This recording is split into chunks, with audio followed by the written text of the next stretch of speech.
Hi, എല്ലാവർക്കും നമസ്കാരം. Political philosophy അല്ലെങ്കിൽ രാഷ്ട്രീയ തത്വചിന്ത എന്ന് കേൾക്കുമ്പോൾ എന്താ ഓർമ്മ വരുന്നത്? ഒരുപക്ഷെ കുറെ പഴയ പുസ്തകങ്ങളും വായിച്ചാൽ മനസ്സിലാവാത്ത സിദ്ധാന്തങ്ങളുമൊക്കെയാവും, അല്ലേ? പക്ഷേ സംഭവം അതല്ല. ഈ ആശയങ്ങളാണ് നമ്മൾ ഇന്ന് കാണുന്ന വലിയ വലിയ ലോകപ്രശ്നങ്ങളുടെയൊക്കെ പിന്നിൽ കഴിക്കുന്നത്. അതെങ്ങനെയാണെന്ന് നമുക്കൊന്ന് നോക്കിയാലോ? ഒന്നാലോചിച്ച് നോക്കൂ. മനുഷ്യാവകാശം, ക്ലൈമറ്റ് ചേഞ്ച്, പിന്നെ ഈ ലോകത്തുള്ള പാവപ്പെട്ടവനും പണക്കാരനും തമ്മിലുള്ള അന്തരം, ഇതൊന്നും നമുക്കെന്താ പരിഹരിക്കാൻ പറ്റാത്തത്? നമ്മൾ എത്രയൊക്കെ പുരോഗമിച്ചു, അല്ലേ? എന്നിട്ടും എന്തുകൊണ്ടാണ് ഈ പ്രശ്നങ്ങളൊക്കെ അവിടെ തന്നെ കിടക്കുന്നത്? ഈ ചർച്ചകളൊന്നും എവിടെയും എത്തുന്നില്ല. ഇതിനൊരു കാരണമുണ്ട്. അതെ, കാരണം നമ്മൾ കാണുന്ന ഓരോ ആഗോള പ്രശ്നവും ശരിക്കും പറഞ്ഞാൽ ഒരു ഫിലോസഫിക്കൽ ഡിബേറ്റാണ്. അതായത് രണ്ട് വ്യത്യസ്ത ആശയങ്ങൾ തമ്മിലുള്ള ഒരു യുദ്ധം. ഈ ആശയങ്ങൾ എന്താണെന്ന് മനസ്സിലാക്കാതെ ഈ പ്രശ്നങ്ങളുടെയൊന്നും ആഴത്തിലേക്ക് നമുക്ക് ഇറങ്ങിച്ചെല്ലാൻ പറ്റില്ല. അപ്പോൾ നമുക്ക് നേരെ ആ ആശയങ്ങളുടെ ലോകത്തേക്ക് പോവാം. അപ്പോൾ നമ്മൾ ആദ്യം നോക്കാൻ പോകുന്നത് മനുഷ്യാവകാശങ്ങളെക്കുറിച്ചാണ്. ലോകത്തുള്ള എല്ലാ മനുഷ്യർക്കും ഒരുപോലെ അവകാശങ്ങളുണ്ട്. എത്ര മനോഹരമായൊരു ആശയമാണല്ലേ? അവിടെ നിന്നാണ് നമ്മൾ തുടങ്ങുന്നത്. ഇതാണ് ഹ്യൂമൻ റൈറ്റ്സിന്റെ ഒരു പ്രധാനപ്പെട്ട അടിസ്ഥാനം.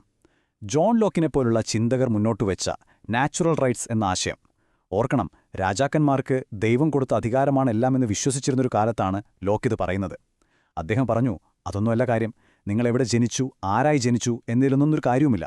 ഒരു മനുഷ്യനായി പറഞ്ഞതുകൊണ്ട് മാത്രം നിങ്ങൾക്ക് ചില അവകാശങ്ങളുണ്ട്, ജീവിക്കാനും സ്വാതന്ത്ര്യത്തിനും സ്വത്തിനുമൊക്കെ. ഒരു ഗവൺമെന്റിനും ഇത് തരാനോ എടുത്തു കളയാനോ പറ്റില്ല.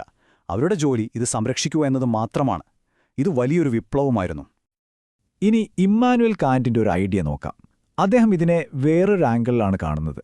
കാന്റ് പറയുന്നത് എന്താണെന്ന് വെച്ചാൽ, അവകാശങ്ങൾ എന്ന് പറയുന്നത് നമ്മളൊരു ധാർമ്മികമായ കടമയാണ്. അതായത് ഓരോ മനുഷ്യനും വിലയുണ്ട്. അതുകൊണ്ട് നമ്മൾ മറ്റൊരാളെ നമ്മുടെ കാര്യങ്ങൾ നേടാനുള്ള ഒരു ഉപകരണം മാത്രമായി കാണരുത്. അവരെ ഒരു വ്യക്തിയായി തന്നെ കാണണം. ഇത് അവകാശങ്ങളെക്കുറിച്ച് കുറച്ചുകൂടി ആഴത്തിലുള്ള ഒരു ചിന്തയാണ്. പക്ഷേ ഈ തിയറികളൊക്കെ കേൾക്കാൻ നല്ല രസമാണ്. എന്നാൽ റിയൽ വേൾഡിലേക്ക് വരുമ്പോഴോ, അവിടെ കാര്യങ്ങൾ ഇത്ര സിമ്പിളല്ല. ഈ എല്ലാവർക്കും ഒരേ അവകാശം എന്ന ആശയം യഥാർത്ഥ ലോകത്തിന്റെ യാഥാർത്ഥ്യങ്ങളുമായി കൂട്ടിയിടിക്കുമ്പോൾ പ്രശ്നങ്ങൾ തുടങ്ങും. ഇവിടെയാണ് ശരിക്കുള്ള വെല്ലുവിളികൾ വരുന്നത്. ഒന്നാമത്തെ ചോദ്യം, ഈ പറയുന്ന യൂണിവേഴ്സൽ റൈറ്റ്സ് ശരിക്കും യൂണിവേഴ്സലാണോ?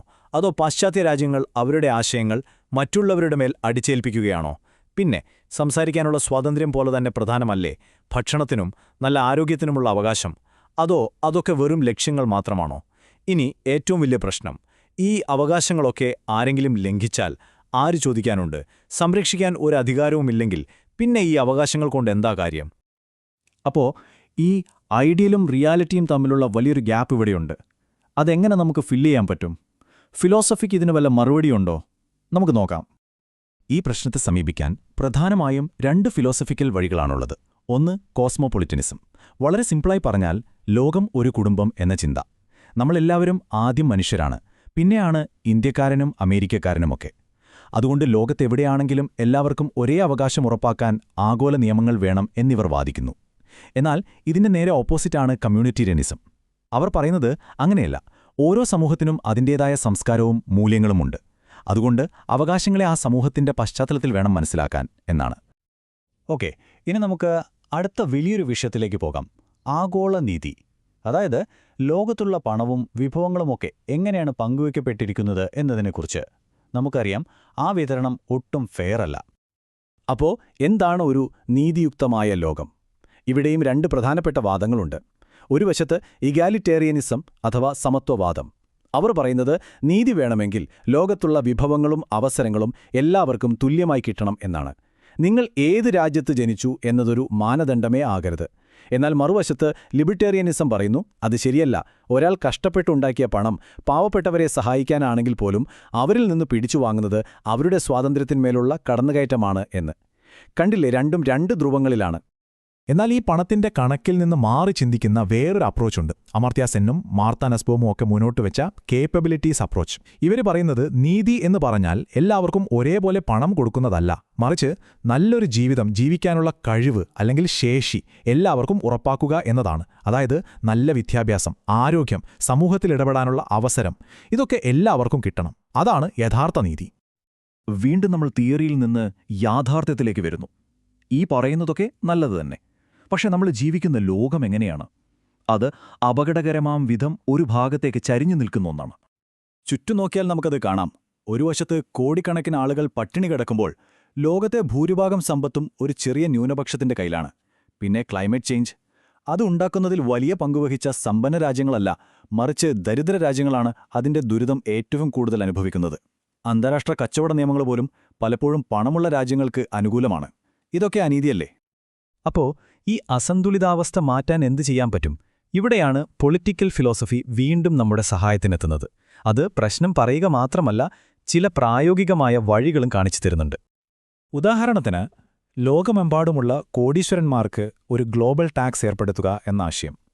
ഇത് സമത്വവാദത്തിൽ നിന്ന് വരുന്നതാണ്. അതുപോലെ ഫെയർ ട്രേഡ് എന്ന ആശയം, അതായത് വികസ്വര രാജ്യങ്ങളിലെ കർഷകർക്കും തൊഴിലാളികൾക്കും അവരുടെ ഉൽപ്പന്നങ്ങൾക്ക് ന്യായമായ വില ഉറപ്പാക്കുക. ഇത് നേരത്തെ പറഞ്ഞ കേപ്പബിലിറ്റീസ് അപ്രോച്ചിന്റെ ഒരു പ്രായോഗിക രൂപമാണ്. ദരിദ്ര രാജ്യങ്ങളുടെ കടം എഴുതിത്തള്ളുന്നതും ഇതേപോലെ ഒരു ഫിലോസഫിക്കൽ ആശയത്തിൽ നിന്ന് വരുന്നതാണ്. ഓക്കെ, ഇനി നമ്മുടെ അവസാനത്തെ വലിയ പസിലിലേക്ക് കടക്കാം. Global governance. അതായത് ഈ ലോകത്ത് നൂറുകണക്കിന് സ്വതന്ത്ര രാജ്യങ്ങളുണ്ട്. അപ്പോൾ എല്ലാവരെയും ബാധിക്കുന്ന കാര്യങ്ങളിൽ ആര് നിയമമുണ്ടാക്കും? ആര് തീരുമാനമെടുക്കും? അതിന്റെ അടിസ്ഥാനം സ്റ്റേറ്റ് സോവനിറ്റി അഥവാ രാഷ്ട്രത്തിന്റെ പരമാധികാരം എന്ന ആശയമാണ്. അതായത് ഓരോ രാജ്യത്തിനും അവരുടെ ഉള്ളിലെ കാര്യങ്ങൾ തീരുമാനിക്കാൻ പൂർണ്ണ അധികാരമുണ്ട്, പുറത്തുനിന്ന് ആരും ഇടപെടേണ്ടതില്ല. പക്ഷെ പ്രശ്നം എന്താന്ന് വെച്ചാൽ, കാലാവസ്ഥാ വ്യതിയാനം, സൈബർ അറ്റാക്ക് അല്ലെങ്കിൽ ഒരു മഹാമാരി, ഇതിനൊന്നും അതിർത്തികളില്ല. അപ്പോൾ ഒരു രാജ്യം മാത്രം വിചാരിച്ചാൽ ഒരു കാര്യവുമില്ല. ഈ പരമാധികാരമെന്ന ആശയം തന്നെ ഇന്ന് വലിയൊരു വെല്ലുവിളി നേരിടുകയാണ്. ഇന്നത്തെ കാലത്ത് ആഗോള സഹകരണത്തിന് ഒരുപാട് തടസ്സങ്ങളുണ്ട്. ഒന്ന്, പല രാജ്യങ്ങളിലും എന്റെ രാജ്യമാദ്യം എന്ന ചിന്താഗതി, അതായത് നാഷണലിസം ശക്തി പ്രാപിക്കുകയാണ്. അതോടൊപ്പം അമേരിക്ക, ചൈന, റഷ്യ പോലുള്ള വൻ ശക്തികൾ തമ്മിലുള്ള മത്സരം കൂടിവരുന്നു. ഇതിനെല്ലാം പുറമെയാണ് സൈബർ സെക്യൂരിറ്റി, ഓൺലൈൻ വ്യാജവാർത്തകൾ പോലുള്ള പുതിയ വെല്ലുവിളികൾ. ഇതിനെയൊന്നും ഒരു രാജ്യത്തിന് ഒറ്റയ്ക്ക് നേരിടാൻ പറ്റില്ല.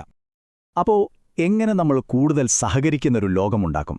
ഫിലോസഫി 3 വഴികൾ മുന്നോട്ട് വയ്ക്കുന്നുണ്ട്. ഒന്നാമത്തത്, ഐക്യരാഷ്ട്രസഭ പോലുള്ള ആഗോള സ്ഥാപനങ്ങളെ കൂടുതൽ ജനാധിപത്യവൽക്കരിക്കുക. അതായത് വികസ്വര രാജ്യങ്ങൾക്കും സാധാരണ ജനങ്ങൾക്കുമൊക്കെ അവിടെ കൂടുതൽ അഭിപ്രായ സ്വാതന്ത്ര്യം നൽകുക. രണ്ടാമത്തേത്, മൾട്ടിലാറ്ററലിസം ശക്തിപ്പെടുത്തുക. അതായത് രാജ്യങ്ങൾ ഒറ്റയ്ക്ക് തീരുമാനങ്ങൾ എടുക്കുന്നതിനു പകരം ഒരുമിച്ച് നിന്ന് പ്രവർത്തിക്കാൻ ശ്രമിക്കുക. മൂന്നാമത്തേത്, ഒരുതരം ഗ്ലോബൽ കോൺസ്റ്റിറ്റ്യൂഷൻ ഉണ്ടാക്കുക. നീതിയുടെയും മനുഷ്യാവകാശങ്ങളുടെയും അടിസ്ഥാനത്തിൽ എല്ലാ രാജ്യങ്ങളും അംഗീകരിക്കുന്ന ചില നിയമങ്ങൾ. അപ്പോൾ നമ്മളിതുവരെ സംസാരിച്ചതിൽ നിന്ന് ഒരു കാര്യം വ്യക്തമാണ്. നമ്മളിന്ന് കാണുന്ന ഓരോ വലിയ പ്രശ്നത്തിന് പിന്നിലും ചില ഫിലോസഫിക്കൽ ഐഡിയകൾ തമ്മിലുള്ള ഒരു പോരാട്ടമുണ്ട്. അപ്പോൾ നമ്മൾ ഏത് കാഴ്ചപ്പാടാണ് തിരഞ്ഞെടുക്കേണ്ടത്? കാരണം ഇവയൊന്നും വെറും തിയറികളല്ല. ഇവയാണ് നമ്മുടെ ഭാവിക്കു വേണ്ടിയുള്ള വ്യത്യസ്ത ബ്ലൂ പ്രിന്റുകൾ. സമത്വവാദമായാലും ലിബർട്ടേറിയനിസമായാലും കോസ്മോപൊളിറ്റനിസമായാലും ശരി, ഇവയൊന്നും വെറും പുസ്തകത്തിലെ വാക്കുകളല്ല. ഓരോ രാജ്യവും എടുക്കുന്ന തീരുമാനങ്ങളിലും ഉണ്ടാക്കുന്ന നിയമങ്ങളിലും ഈ ആശയങ്ങൾ തമ്മിലുള്ള പോരാട്ടം നമുക്ക് കാണാൻ പറ്റും. അപ്പോൾ ചോദ്യം ഇതാണ്: ലോകത്തിന്റെ പ്രശ്നങ്ങൾ വളരെ സങ്കീർണമാണ്. ഈ പ്രശ്നങ്ങൾക്ക് പരിഹാരം കാണാൻ ഏത് ഫിലോസഫിക്കൽ ആശയമാണ് നമുക്ക് ഏറ്റവും നല്ല വഴി കാണിച്ചു തരുന്നത്? ഇതിന് ഒറ്റവാക്കിലൊരു ഉത്തരമില്ല. പക്ഷേ ഈ ചോദ്യത്തെക്കുറിച്ച് ചിന്തിക്കുകയും ഒരു ഉത്തരം കണ്ടെത്താൻ ശ്രമിക്കുകയും ചെയ്യേണ്ടത് നമ്മൾ ഓരോരുത്തരുമാണ്.